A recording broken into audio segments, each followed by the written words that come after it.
In any successful organization, selecting the employees, training the employees, and developing them is a very important sphere.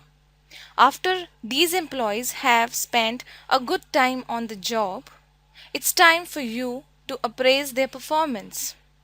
The purpose of this lecture is to show you how to do a better performance appraisal and how to manage the performance.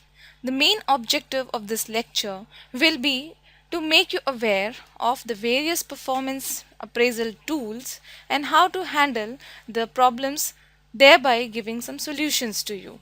To start with, now let's define what is the performance appraisal.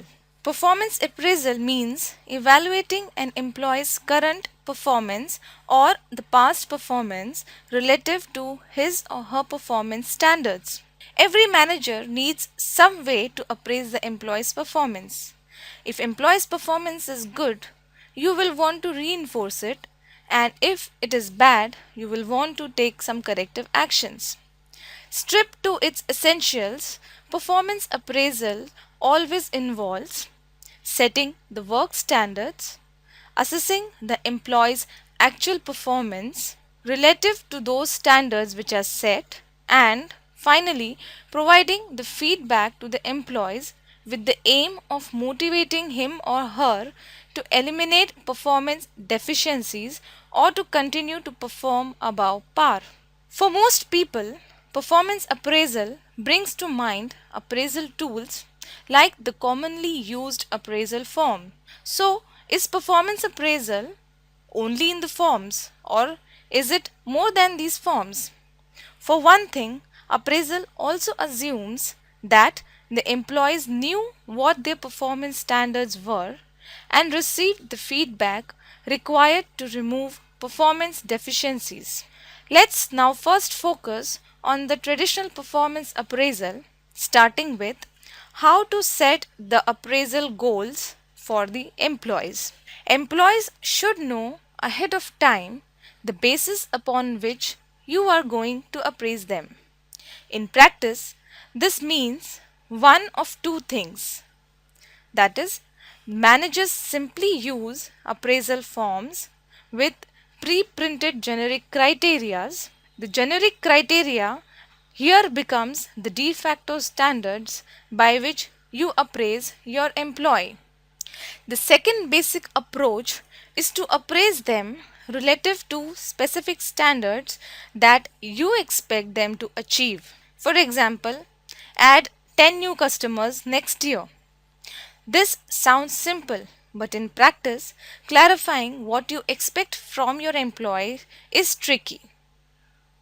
Job descriptions are rarely the answer to this problem. Employer usually writes job description not for specific jobs but for groups of jobs, and the description rarely includes any specific goals. Therefore, it is very important to set measurable effective goals.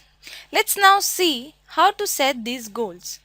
Therefore, the guidelines for setting effective goals are to set a SMART goal.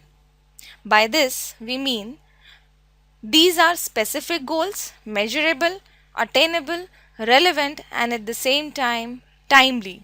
The employer should assign a specific goal.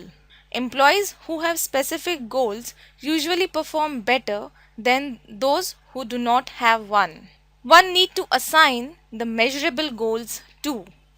Always try to express the goals in terms of numbers and include target dates or deadlines. The employer should assign challenging but doable goals. He should make them challenging, that is, the goals should be challenging but at the same time should not be that difficult that they appear impossible or unrealistic. Encourage participation. Participatively set goals usually because it produces higher performance, thereby giving a cutting edge to the organization and the goals set to achieve.